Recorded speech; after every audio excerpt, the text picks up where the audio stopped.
If somebody aspires to be a freelancer, ano ba talaga yung dapat na vision nila? Ano yung meron silang skills, no, to be able to start with one? Ano? Actually, kahit sino na ngayon pwede na mag-freelance eh. Sa misconception kasi na you need to have a large portfolio, mahabang experience. Yeah, let's cite some example. No? So, for example, meron akong skills sa copywriting. Galing ako sa employment. What would be your advice, no, na for somebody who wants to go freelancing? Ano yung step by step? So ngayon, magaling ka na magsulat. So kumbaga, may training ka na overtime as a writer, tapos nag-aral ka pa ng copy. Sa start pa lang, you should call yourself a business na talaga. Kasi yung freelancing, it's a term na matagal na siyang na-coin. Pero it denotes kasi na parang di ka seryoso sa business mo kasi di ba pa side gig lang. Yeah. Hi everyone, welcome to another episode of our podcast. My name is Leslie. Yes, my name is Dennis.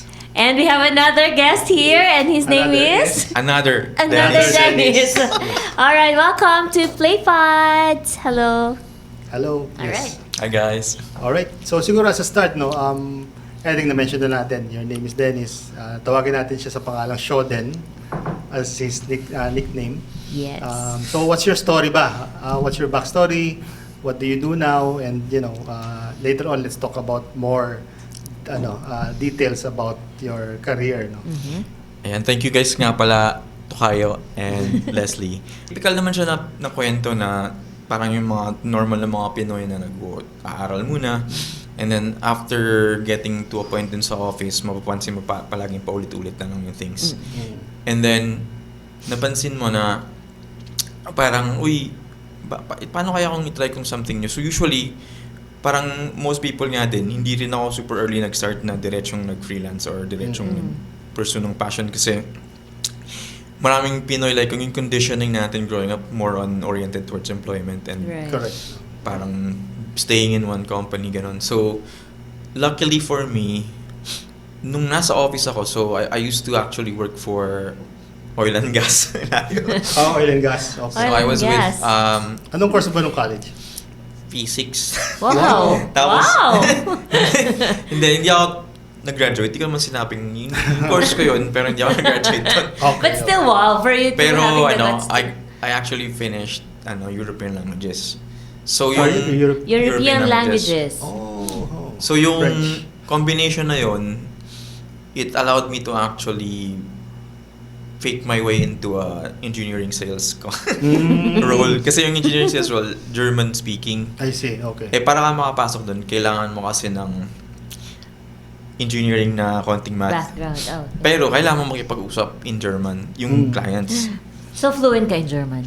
Ja, ich spreche aber schon gut Deutsch. Wow. Wow, impressive! Na-intrigue ako, no? Kasi very rare. At wala yata akong kilala na kaibigan na nag-take ng course ng European language. Yeah, anong influence mo sa paano ka- Hindi kasi galing diba yun? physics ako, diba? Yeah. Idol ko kasi si Einstein. Okay. Sabi ko, cool to si Einstein gayahin ko kaya yung trabaho niya. Cool. Sabi ko, ganun. Pero na-realize ng utak ko na hindi ko pala kaya yung trabaho niya. Sige na lang, gayahin ko na lang yung salita niya. Okay. So, Really? hindi, so yun yung joke ko talaga kasi parang, moving forward, I was interested na talaga sa languages, pero parang yun yung ginawa kong parang story kasi it's very interesting kasi yun nga, yung German, nung college ako, yun, marami kasi dun sa Diliman may French, may Spanish, may Russian, may, diba? Saan UP to? UP. Pero, German yung pinili ko kasi siya yung parang pinakamalapit dun sa parang technical side. So it served me well naman kasi nung nakapag-apply ako dun sa office, somehow na mas mataas yung score ko kasi yung ibang mga nag-apply nung kasabay ko, magaling mag-German pero wala silang technical. So yun, naging engineering sales. So when I was doing, day job siya, office siya, tapos gano'n, nagbebenta kami ng valves, actuators, pinag-training kasi kami sa Europe. So nung nag-training kami, bumili ako ng camera. Yun yung kwento ko. So, bumili ako ng camera, tapos picture ako ng picture doon. Tapos nakapag-practice ako. Diba? Pagka-uwi ko, pinopost ko yung ibang picture, tapos may nagtatanong sa akin, Shods, magkano i-hire ka na mag-shoot ng Pero still photos pa lang to. still photos muna. Para mag-shoot ng, meron nga akong na-shoot living eh. Basta lahat tinaray ko lang para ma-practice yung camera. Tapos, after that, umabot ako sa level na nag-shoot na ng mga expo. May mga German clients na ako. Kasi doon ako nag-gravitate kasi madali silang kausap tapos mataas magbayad. Up to that point na, dun sa expo, nanakaw yung dalawa kong unit na Nikon. Oh my gosh. So sabi ko, sige, magsiswitch na ako sa video. So kaya ako naging videographer. I see, okay. All along, puro lang yan mga weekend work lang yan. So, Side hustle lang siya. side hustle lang siya. Pero, napapansin ko, over every weekend, parang yung isang project ng weekend, pagka nagbayad siya, tapos magbigay ka na ng mga expenses, ano siya eh, mas mataas na siya dun sa weekly rate mo sa office eh. So, there was a threshold na hinintay ko. Tapos naghintay din ako ng, di ba meron mga yearly bonus sa mga office. Right. Hintay ako ng yearly na bonus. Tapos, yun, may konting buffer lang. Tapos nag-start na ako mag-freelance na as a videographer. Pero yun nga, video, nag-shoot ako. Tapos nag-co-found kami ng videography school. Medyo maraming nakakatuwang adventures doon. Where's this, QC? QC sa, QC. sa may Loyola Heights, malapit sa Ateneo mismo. So, we survived actually pretty well. And then, the pandemic came. So, ganun din. Like, pero yun nga, the awesome part was, because minamarket ko yung school, ako yung gumawa ng website, landing page, email marketing. I was actually actively parang, di ba, equipping myself with skills na Right. would be able to survive the pandemic. Correct. So, by the time the pandemic arrived, nag-fail na nga yung school kasi classroom siya, tapos nagbabayad kami ng rent and everything. Nag-fail siya, pero andun pa rin yung knowledge Yung na... skills mo, yeah. So, naghanap na ako ng clients online. Doon nag-start. So, dun siya nag-transition. Tapos, overtime din, sakto lang nung time na yun, tinuturo ko rin yung process.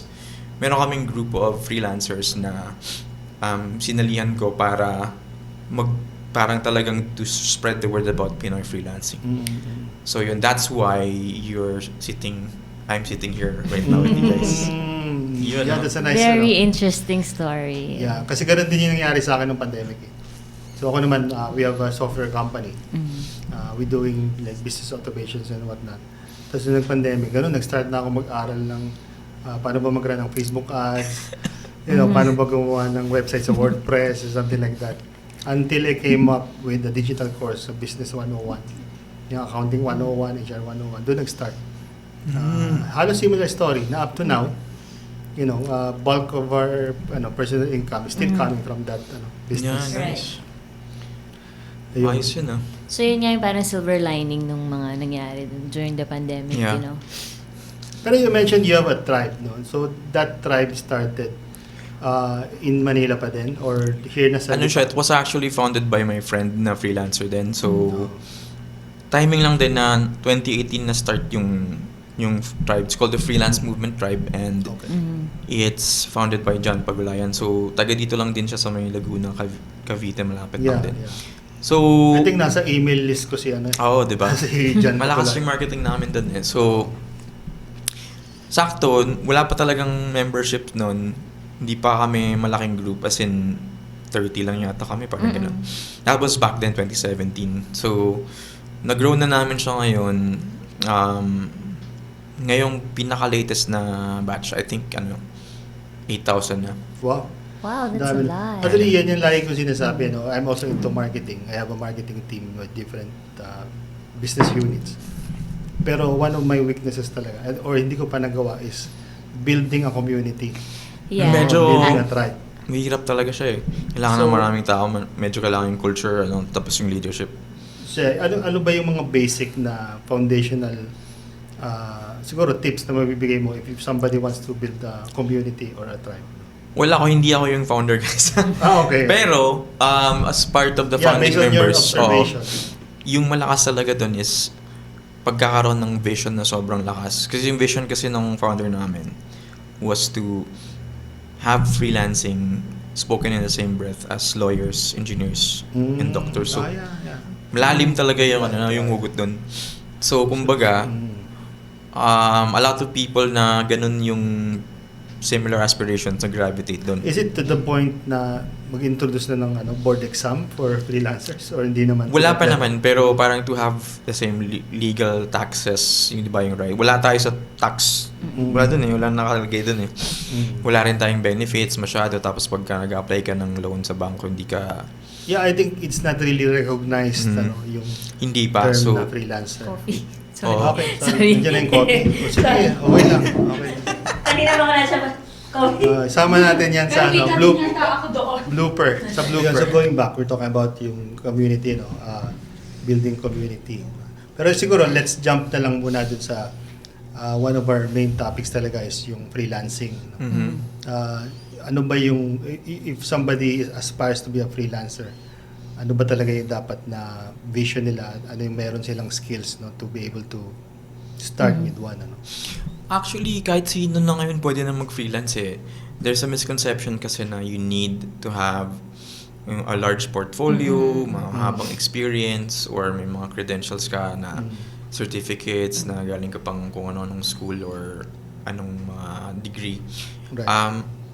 Pwede naman ganun. May mga work na it really needs that kind of thing, like yung mga engineering, yung mga sobrang precise talaga na things. Pero if you're really just wanting to help solve a problem ng mga clients mo, yung mga prospects mo, you just really have to focus on 3 key things eh. So it's just lead generation, diba? Conversions, Right. and then retention.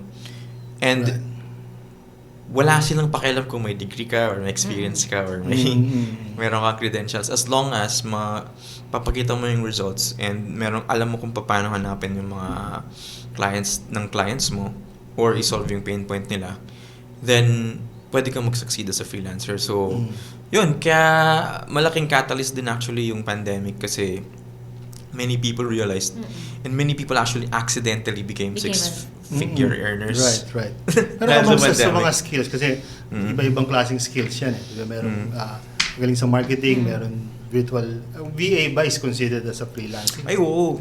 So VA kasi is a very broad category, di ba? Kasi it technically just means virtual assistance. Right. So kahit anong gawin mo online, yun na yung parang, VA. synonymous din yung dalawa eh, diba? Oo. Tapos meron kang copywriting, meron kang digital marketing and whatnot. So, parang may umbrella yan if imagine natin na meron ditong drawing. Yung pinakamalaking, parang circle is yung marketing. And then subset ng circle na yun is digital marketing. Right. And then inside of digital marketing, and then yung social media marketing, Right. video marketing, Email marketing. SMS marketing, email marketing. So may mga sarili-sarili lang mga mundong tinitirhan. And then if medyo analytical ka, kunyari engineer ka, you're coming from a line of work na ginagamit mo talaga yung parang relational intelligence mo, then you can stay dun sa mas mataas na part kasi ikaw yung mag-organize ng mga iba't ibang marketing types. So you could be a CMO type person. Right. If you're Parang vertical, parang T-shaped ka na alam mo yung nangyayari. Pero most people, pag-start karaniwan, typically sa social media and video marketing. Kasi yun yung parang pinakamaraming pwedeng magturo eh. Right.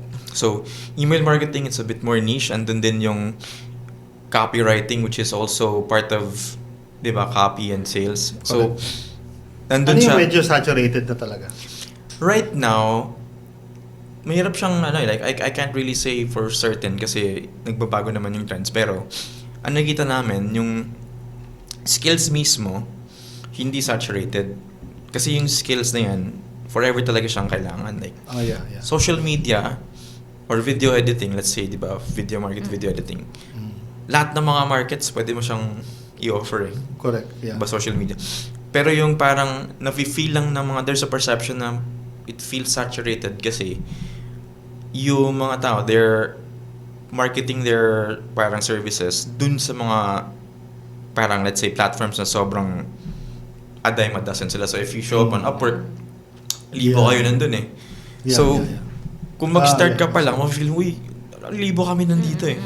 Diba? Or kung nandun ka sa OLJ, ang daming aagawan nyo yung application, mag-apply kayo, pagalingan kayo dun eh. Right. Pero if you put yourself in such a way na parang you're marketing yourself na mag-outreach ka ng one-on-one, naiwalay mo na kagad yung sarili mo dun sa madaming tao. Correct. So yun yung parang tinuturo namin, like, do the outreach, parang connect real relationship building, talaga magko-comment ka, mag-hi ka, mag-ano ka.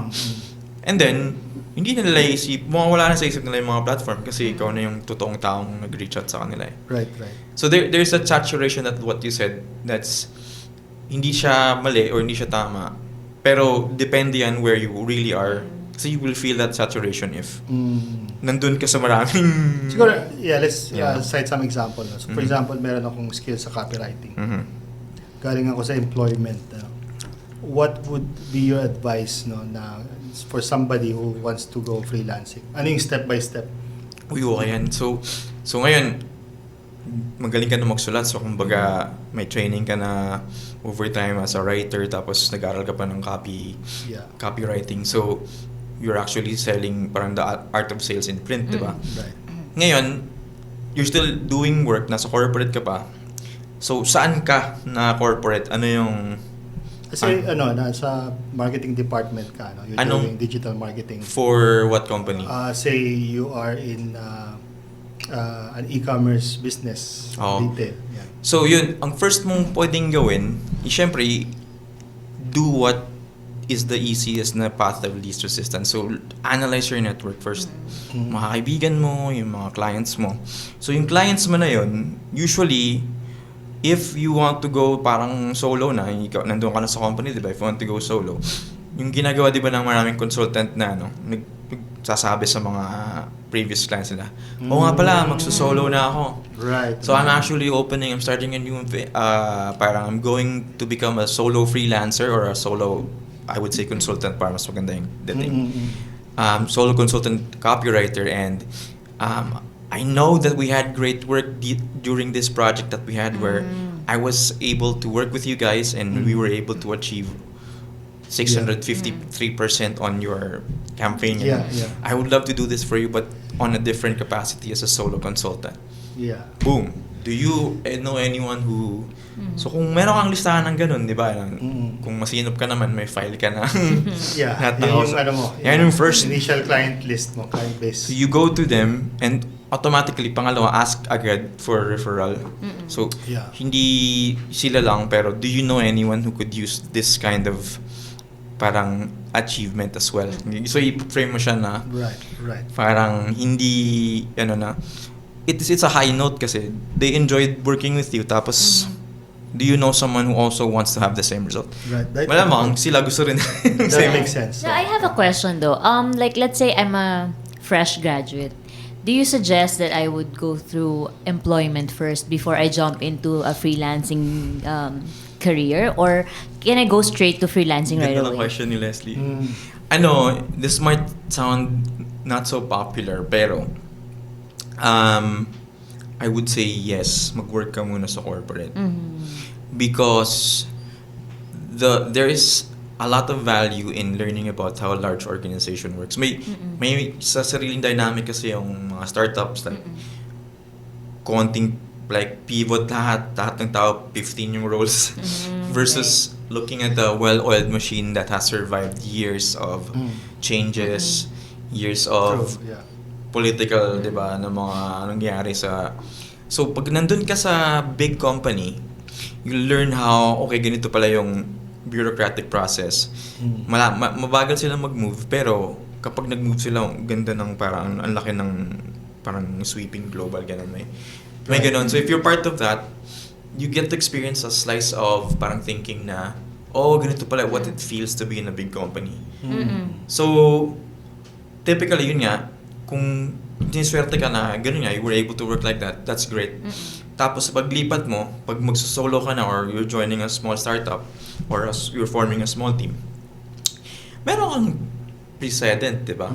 Meron kang template, like hindi siya yung management principles na naaral mo, like how your boss treated you, like how you're So, hindi naman siya parang pupulutin out of thin air na babasahin mo lang sa internet.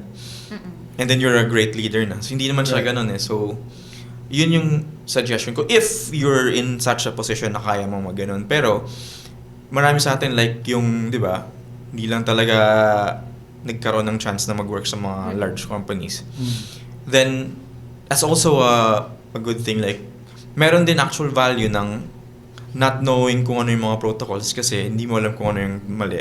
Hindi mo alam kung ano Yeah, I yung think bawal. how do I Kumbaga say wala this? ka sa Yung box. work habits kasi parang mas madali siyang i-develop if you're within Oo.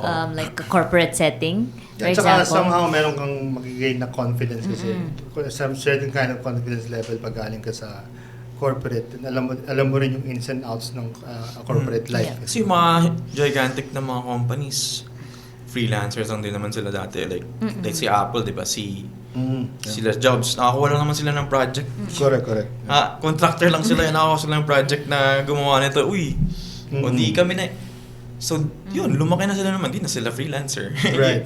Yun So, lang din. so yun. once you have, you nabanggit mo kanina, na you have acquired one client or a few clients, what are the essential tools naman that you will need to be able to manage it well? Ayun, so, pagka nakakuha mo na ng client, the first thing I would do before tools actually would be to do a business map.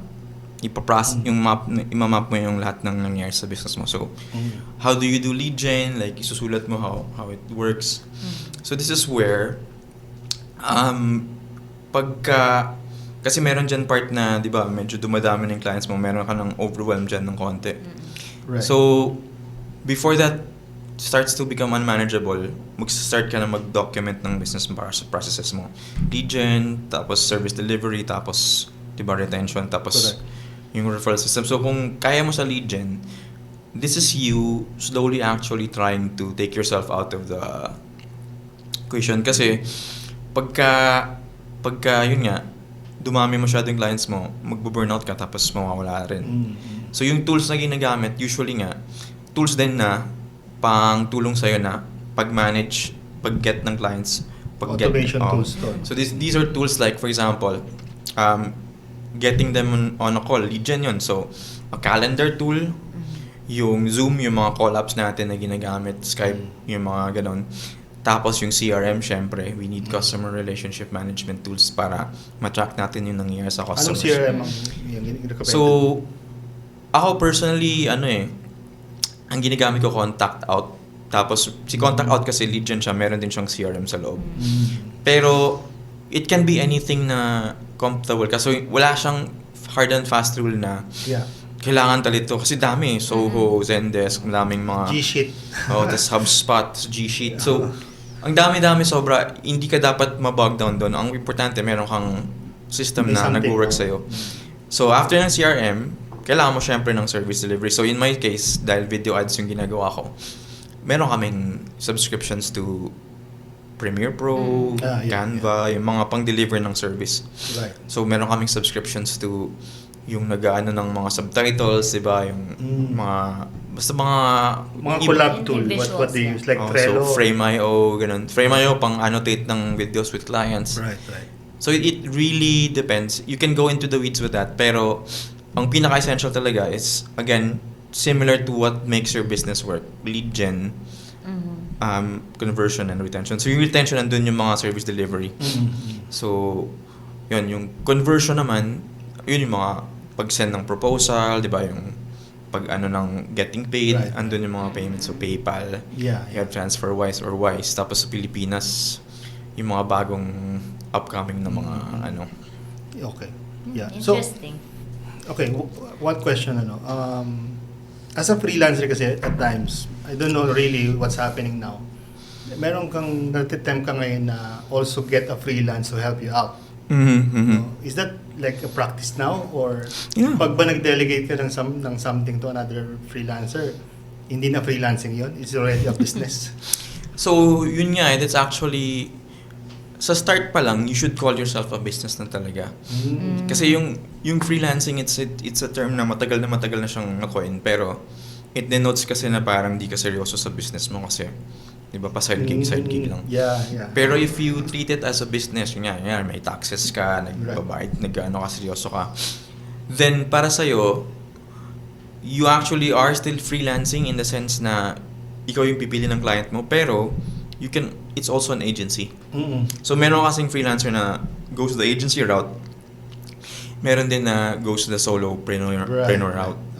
So, dalawa ang choices. Yung iba, nag-automate talaga heavily, like kunyari, AI copywriter na sila ngayon. Alam ko sina Design Joy, Oh, yeah. para siyang design as a service na type, na monthly thing. Per month, yeah. Tapos mag-isa lang siya. No? Diba? So, may mga ganung So, may mga model. ganon, may ganung school of thought. Ako, nandun ako sa solopreneur na school of thought after being an agency for a while. Like, marami akong editors working with me. Tapos, na-realize ko na parang mas, kahit people person naman ako, parang mas gusto ko yung hindi maraming masyadong moving parts. Right. So, may ganun tao. Pero you consider your position that as an agency, no? I used to, kasi kami, di ba video production kami. So, at one point, it was really large. Marami kaming videographers, maraming gamit, maraming stuff. Tapos, nag-pandemic nga, tapos nag-contract yung size ng so, nag-lean out kami. So, ngayon, nagko-contact ako ng meron akong pulang freelancers, pero hindi siya under me as a company. So, meron na akong malaking pool of freelance kasi di ba nagka-school kami. Right.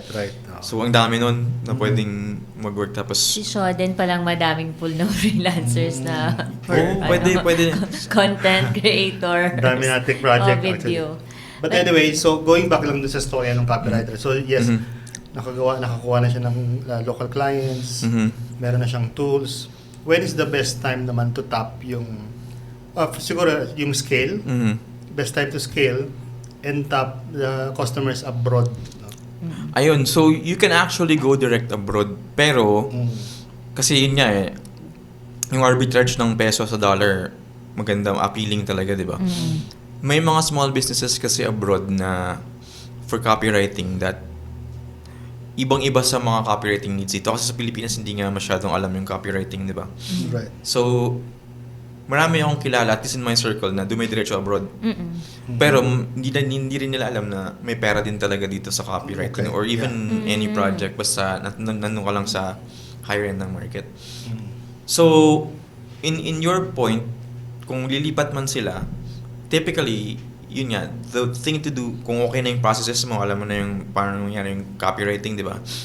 Mag-start ka naman mag-analyze ng market sa US. So, pipili ka ngayon kung ano yung mga growth markets. So, kaya mo naman siyang ma-research, like, you can do the statistics, like, ano bang mga markets yung on the rise. So, syempre, pipili ka doon, and then doon ka mag-start mag-prospect. So, the way we do that, at least in our community, maghanap muna kami ng market. So, we analyze if yun nga, pasok siya dun sa big five na eternal na hindi na kahit anong pandemic, lalakas lang siya, di ba? Like yung relationships, typically, hindi naman ever nawawala yan. Yung health and wealth, di ba? Hindi naman ever nawawala yan. Like kahit nung pandemic, actually, lumakas pa nga yung sector ngayon. Tapos yung real estate, hindi rin siya ever parang nag-fluctuate siya, pero hindi siya ever nawawala. Tapos andun din yung mga coaching.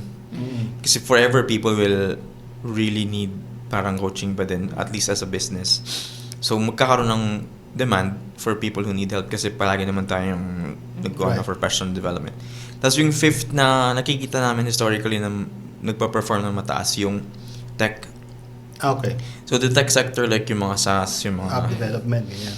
Oo, paano siya lalo na ngayon with AI. So talagang it's very active. Tapos yung crypto side of things, medyo on the rise na naman. Di ba bumagsak siya 2022, 20... Yeah, last year. 23, oh. So, ngayon, na uli, medyo bullish na uli yung ano. So, yun, check mo doon. And then within those 5 or 6, kung ano man yung pinaka matataas sa market, hanap ka naman ng mag-niche down ka doon. Hindi ka doon sa pinaka top level. Right. So, for example, if you are going into the coaching niche, so, maghanap ka ng niche na like in between, like personal development, marami pa yun. May life coach, may career coach, mayroong executive coaching, mayroong pang... Right.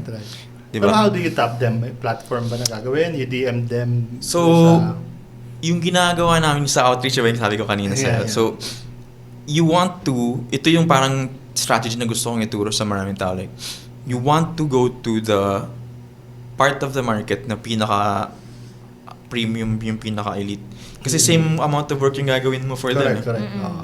So, it turns out, dun pala sa mga pinaka-highest na mga market, konti ang nag-outreach sa kanila kasi yung perception ng market, na-intimidate na sila. So, hindi nila masyadong pinupursue. So, ang ginagawa namin, merong book kasi ano bang book na yun? The Richest Man in... nakalimutan ko. Pero affluent marketing. Yun na lang, si Dan Kennedy. How to market to the affluent. Pag binasa mo yung book na yun, sinasabi niya na dun ka maghanap muna sa mga zip code na pinaka-wealthiest zip codes. Kasi usually, yung mga services na ino-offer doon, let's say, kunyari, coach man siya, or doctor man siya, or dental clinic man siya, aesthetic clinic man siya. Kunyari, sa Beverly Hills or similar place na mayaman. Pag dun ka mag-outreach, posible na meron na silang service provider, pero pag dun ka mag-outreach, yung network nila, yun yung pwede mo matamaan. So, yung clients din nila, mga high net worth, so, mahal yung charge nila. Tapos ikaw din, madali ka makapag-charge ng mas maayos. Right. As opposed to, doon ka lang sa mga backwater. Right. Pero what's the best way to do an outreach? Like, go to their LinkedIn account, DM them? So, may mga approach ngayon that works really well, yung mga two-pronged approach, 2 or 3-pronged approach. So, kunyari, meron silang post sa LinkedIn, magko-comment ka doon, you give something really valuable sa sinabi nila. Sasagot ka, tapos pag sinabi mo, really love this comment. Tapos makikita kasi nila, magre-react sila din, they recognize your name. And then you do it for a while, so mag-cheerlead ka lang. And then, simultaneously also, pwede kang mag-message sa LinkedIn nila or mag-email dun sa email nila. So, alam mong nag-interact sila sa'yo, tapos you're not coming out of the woodwork na, uy, hello, tada! Right. Hindi talaga kailangan ko ng trabaho. Hindi talaga cold message, di ba? Somehow kilala ka na niya in a way. No? So, kaya di ba, if i-combine mo kasi yung mga technique na yun, magiging ka talaga, premium freelancer. Right. So, these things, tinuturo nyo yan dun sa community nyo? Kaya nga very valuable tong episode na to kasi parang ito na yun, parang nakita ko medyo nag-hesitate mo sagutin kasi parang mahal yan eh. Hindi, pwede nga tayo mag-session dito walang problema. Workshop tayo. Invite tayo ng mga freelancers sa Batangas. I'm just curious, meron ka bang nami-miss about your corporate job? Actually, may mga parts nun kasi sa corporate, di ba? Yung mga coffee break or wala naman tayong coffee break na sa bahay lang eh. Kasi kami dati, dun sa corporate work ko, yung pagkatapos ng work, magiinuman, wala kaming ganun, di ba? Dito sa The Playground, pwede yun. Dito, pwede kaya nga eh.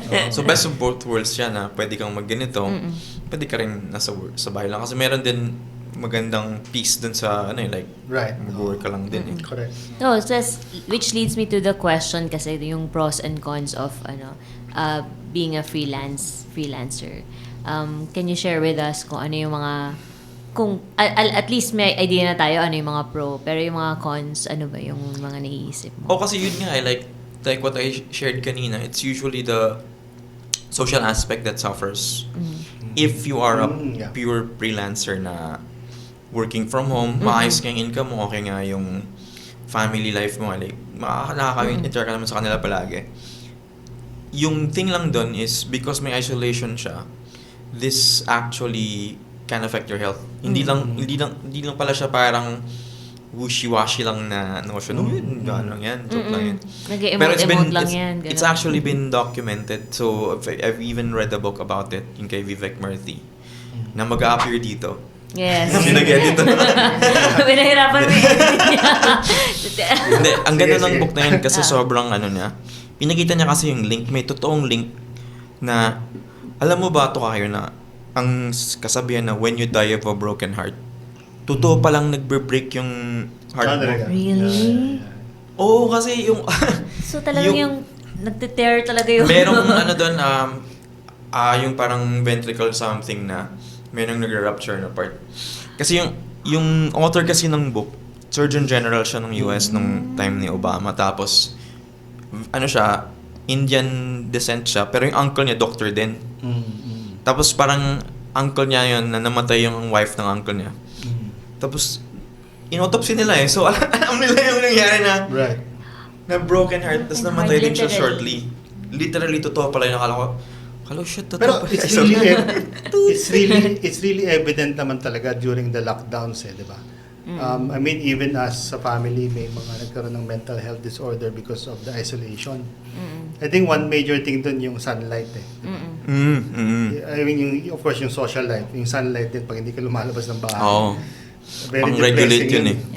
So yun, yung isang cons yung isolation kasi nga, kailangan talaga natin yung interaction, yung collaboration, tapos kung, di ba, like, meron study nga si Harvard na ano daw yung sekreto ng happy life, na long life. Nakalagay dun hindi yung parang kung ano yung nagawa mo kundi yung relationships mo with your fellow parang community. So kung palagi kang mag-isa, it also makes sense na madali kang mamatay kasi ma-aksidente ka lang ng konti, walang tutulong sa'yo.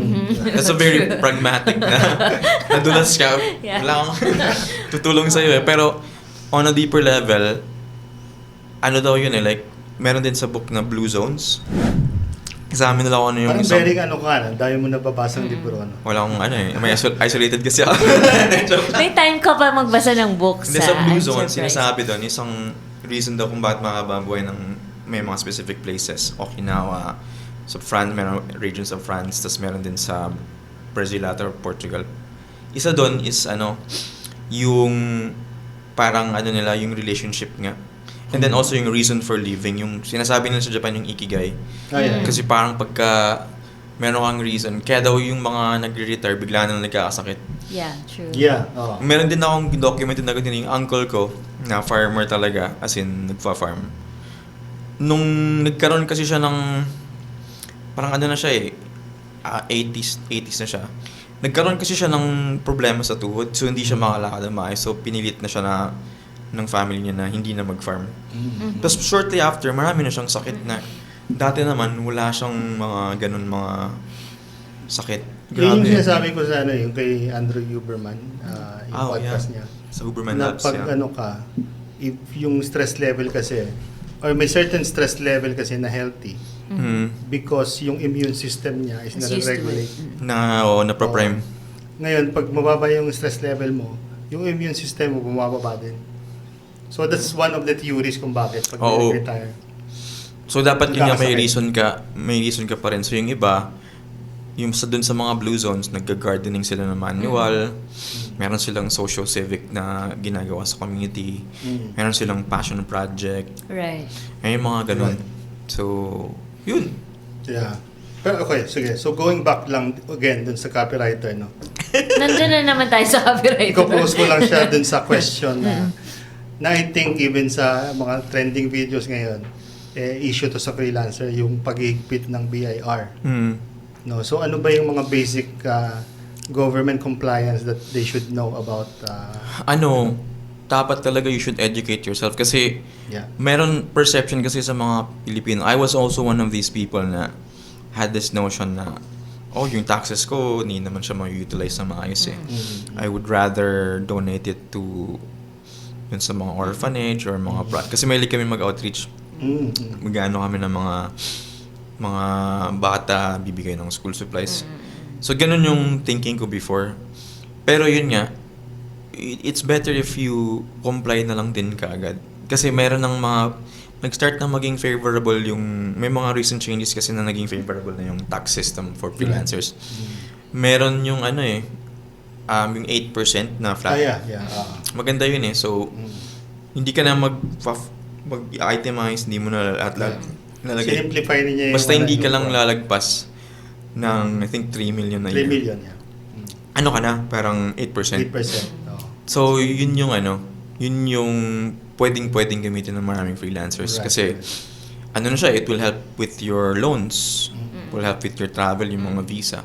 Correct. It will help with, parang, makakukuha ka ng bahay or kotse or anything. Yeah.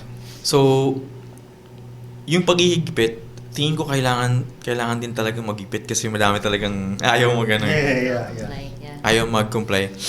And ako din yun nga, like, mixed feelings ako dun dati kasi nung hindi ako kasi for a while din, after I left corporate, hindi naman ako nagbayad kagad ng taxes Kasi hindi rin ganun ka-regular yung pasok ng income. Correct. So, meron ganong notion na ang hirap naman magbabayad tapos wala na naman palang income. So, parang i-reframe mo yung mindset mo na, what if gawin mong privilege na, I get to pay taxes instead of I have to. Parang, pero in your practice, do you do the tax filing yourself? Or I actually use a service called Taxumo. Yeah. I know. Kaibigan ko yung founder. Si Ginger. Yeah, kaibigan ko rin. So, si Ginger, one of yung COO nila, they developed this app called Taxumo to help specifically small businesses and freelancers file taxes. So yun, nagbabayad lang ako doon ng monthly na subscription fee, and then sila nagfa-file for me yung mga... Right. And meron silang onboarding team din na if you need help sa how to use it. Oo, maganda yung ano nila. Yeah. Yun, so... Actually, affiliate ako nun Ako din. Dennis talaga may kayo parehas. May coupon code po kami. So, kung kailangan yun. Okay guys. Joke lang. So yun, hindi ko nga ma-imagine na sasabihin ko yun kasi dati medyo ako dun parang against ako sa... Kasi di ba parang may notion tayo na yung mga politiko parang kukurakutin lang. Kung yun nga, natutunan ko from one of my friends na kung meron nga ganong issue, dapat hindi mo nadagdagan, huwag mo nang rin... Oo nga, yeah, correct. Parang ganun. Pero ang basic niyan, you have to have a DTI, like sole prop. Then you have to have a BIR registration. Yung sa akin kasi, in-outsource ko lang yung so in-outsource mo yun. Oo. Meron kami kasing friend na nagsiset-up ng business. Registration yung COE, yung stuff like COR pala. Yeah. So, sila na yung nag-process, hindi nila rin ako pumila, tapos okay na din. If you need help there, just message us. Kasi we have that It's service. something that we do as well. Yeah. So yun guys mga freelancers dyan, dito lang sa Batangas if you're living in the area. Ang daming upselling.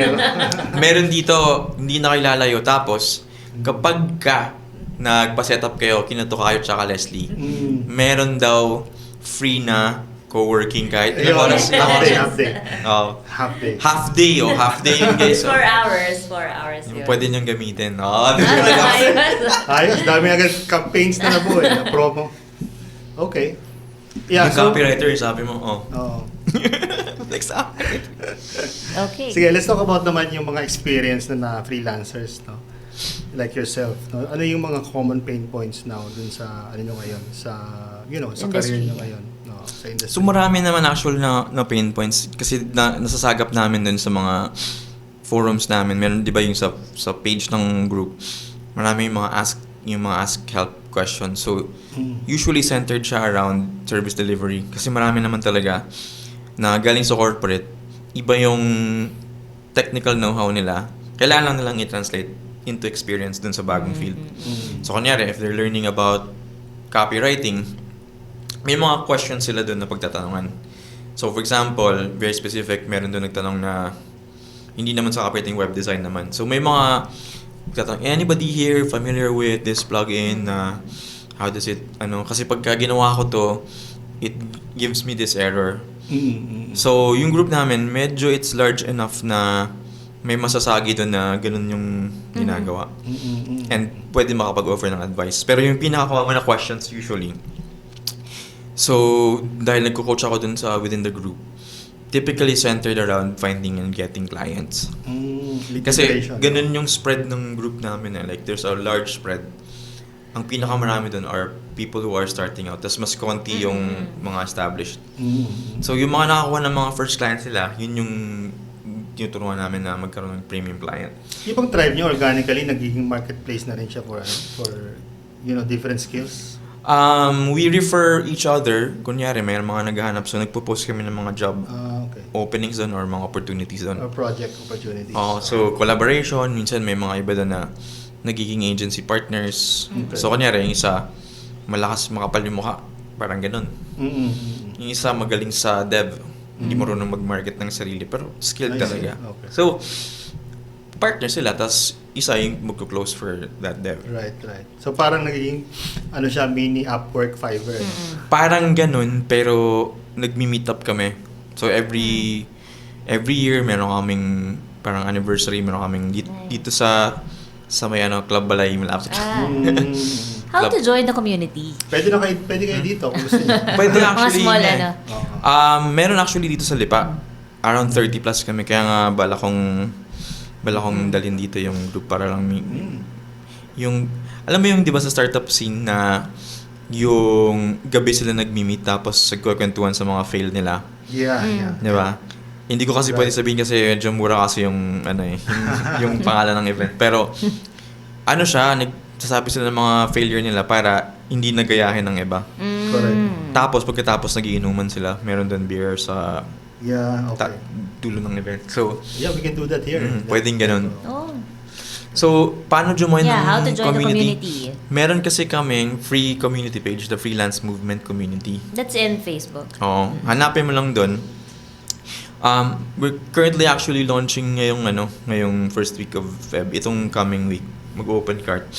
Pero, we are going evergreen naman in the next parang few weeks. So mag-evergreen siya, so kahit kailan pwedeng pumasok. So free community siya. It's more than 150,000 dun sa free community. Dun sa paid community, yun magsa 7,000, 8,000 na malapit. Sa paid community. Paid community. Paano yung How to join model that? doon ng payment? So yung paid community, it's an annual membership. So siya? Yung pagpasok mo, meron kang babayaran, tapos mag-renew ka lang per year. I see. Parang Tapos ganun. yung mga perks and What do benefits. they get meron. if they join your community? Madami actually perks eh. Like, andun nga, like, one of the biggest things is yung networking community. Kasi pagka vocal ka doon, tumutulong ka. You're also actively helping people with what you know dun sa community. Like, you're connecting others to others na kilala mo. Like, naalala mong ito yung tinulong niya or ikaw mismo. May advice ka about, like, for example, ako yung typical advice ko is around video marketing. So, tuturo ko doon.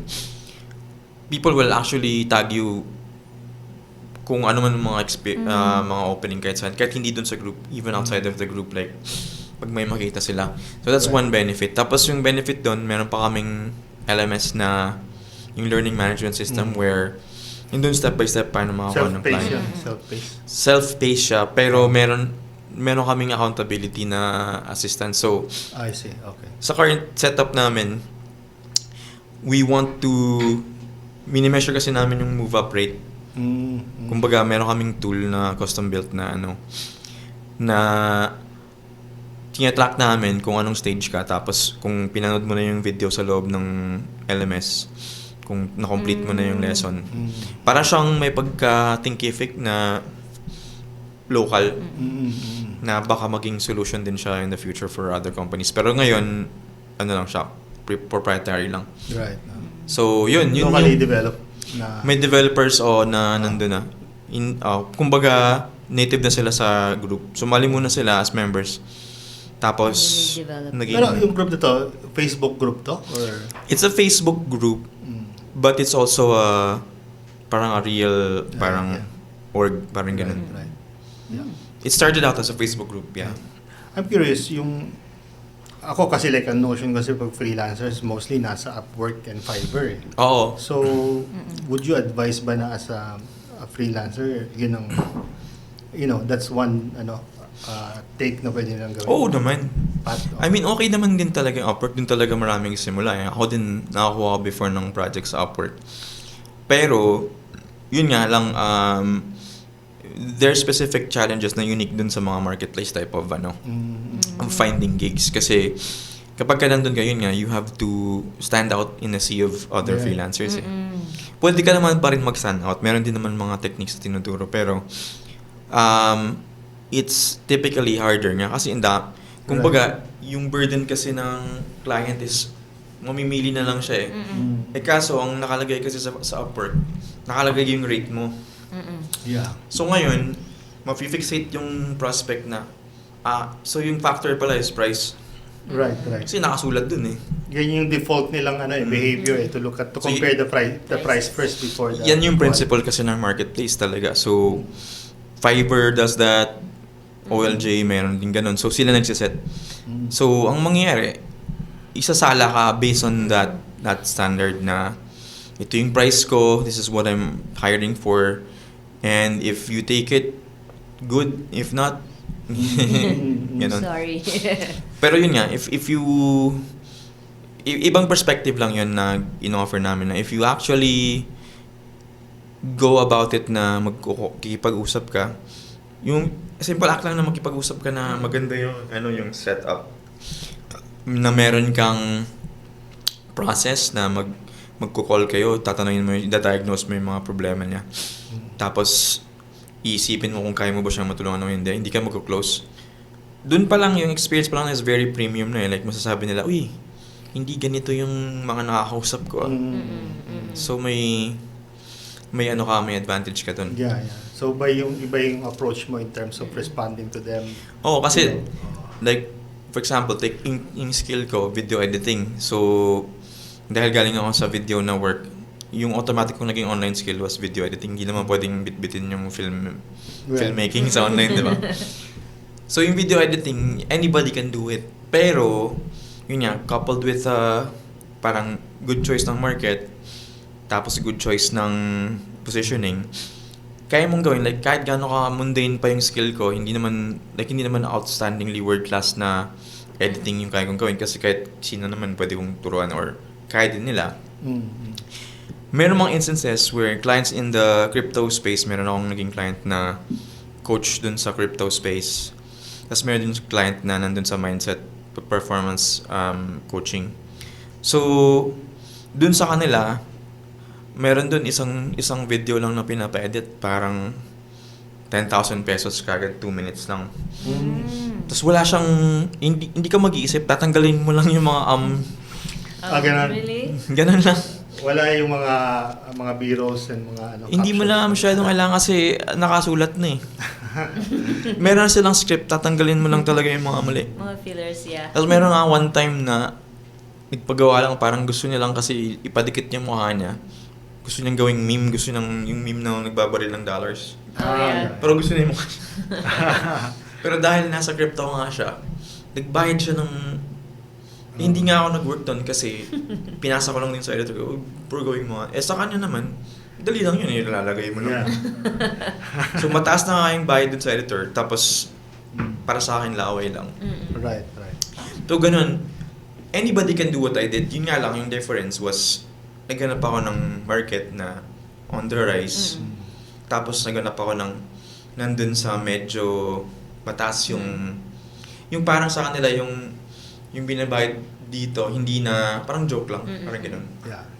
So yun yung gusto mo yung mga ganung client na hindi nag-iisip na, parang, basta alam nila na yung ginagawa mo for them will also get them results.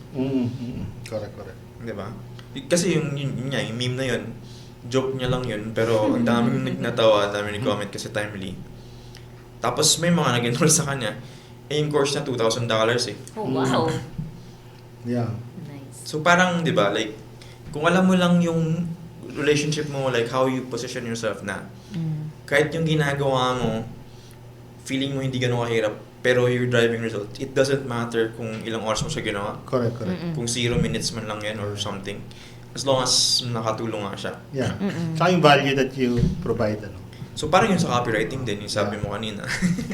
Copywriting, balik na naman. Kasi diba, copywriters kasi, hindi minimeasure sila in terms of hours eh.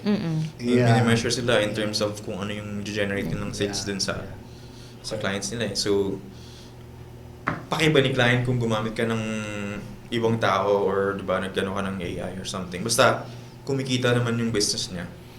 Magreklamo pa ba yun? Diba? Right. It's no different with like yung pag nag-request ka ng logo, di ba? You're not measured talaga doon based on the time you develop the logo. It's more of the, yung reputation mo as a designer, and then the quality, of course, of your design. So Nice. Okay. Ang dami nating take away dito kay Shoden. Oo nga, Kasi actually, parang libre natin to nakukuha. to be Guys, honest, kasi ako, more of, from the start of my career, talagang puro business eh. And naiintriga talaga ako sa community ng freelancers. And most of my questions, nasagot ni Tokayo. You know. So I'm very thankful for that. Ayun. So, But no, I have another question. So, if I'm a freelancer, anong masasuggest mo na parang way for me to parang escape yung work from home fatigue or work from home chaos? Parang may ganun kasi, may ganung notion na... Kasi yun nga dapat, it's a great question, Leslie, kasi dapat talaga nahihiwalay natin yung parang work life and personal life natin. Pero dati, nung nasa office tayo, nahihiwalay siya by actually taking a shower or putting on work clothes and then making that commute, di ba? So, nablur kasi yung boundaries between work and personal life if you're working from home. So, palagi namin advice like magkaroon ka ng hiwalay na office, which ako meron din akong hiwalay na office. Yung wife ko may hiwalay din na office. So, parang nagkikita kami between parang breaks kasi work from home din ng wife ko. okay. Freelancer din or? Ano siya, marketing person for a crypto company sa Belgium. Okay. So, pero ano din siya, artist. So, gumagawa siya ng mga books. So, ganun yung style na palagi lang kayo nandun. So, kailangan mo talagang lumabas. So you have a separate office within your home. Okay. Cute. Pero sa Lipa ba, maraming freelancers? Medyo marami kasi yung Batangas kasi maganda siyang lalo na sa Lipa kasi dito nag-flock yung mga maraming work from home kasi malamig eh. Yeah. So kami Pero dito ka talaga? I mean, hindi, taga QC. QC. So, yung wife mo, taga Lipa? Hindi. Hindi rin. So talagang they're one of those na Dito- nag-flock dito dahil malamig. Kasi kaya naman namin mag-work kahit saan, di ba? So, bakit hindi dito, di ba?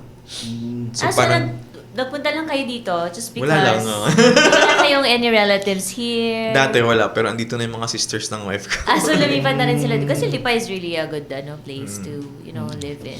So, coming back to your question, yun nga. It's important to have your alone time din, tapos yung group time, yung people time. So, that's why, since mahirap nga mahiwalay yung personal tsaka it's also a good idea to, isang advice na nababasa ko sa maraming books is to vary your environment. So, yun, nagtatry kami, like ako personally, I try to go once a week dun sa ibang place. It could be a coffee shop or a co-working space, just like the Playground PH. Na parang maano din, like makakita ka ng ibang tao, tapos mag-work ka pa rin naman, pero ideally you want to have a environment na nag-stimulate din yung personal connection. So yung mga events na, yung mga workshops, maganda yun kasi mag-attend ka, hindi lang ma-enrich yung knowledge mo, tapos meron pang networking after. Alright.